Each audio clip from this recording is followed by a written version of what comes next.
سلطته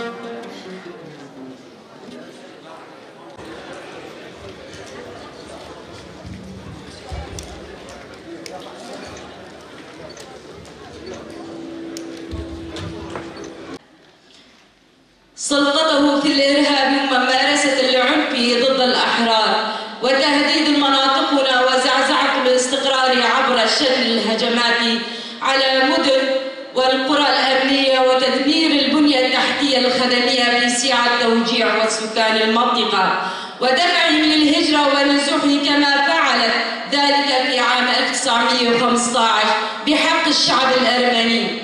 فتركيا الفاشية اليوم لا تختلف عن تركيا الطورانية الماضية، فالإبادة ما زالت تستمر وتركيا تعمل من خلال داعش وغيرها من فصائل الإرهابية على استكمال الإبادة والإجبار السكان على الرحيل والاحتلال أراضيهم، ومنهم إفراغ ممارسات التغيير الديمغرافية فيه السبيل إسكان الصوت الحقي والرياح التغيير وصد النسمات الحرية التي يحملها مشروع الإدارة الذاتية وتهيب على منطقة سادة نهمي صلقرا كومبوجيا أرمنيا سيردا مشاهدين كومبوجي ببيرتينا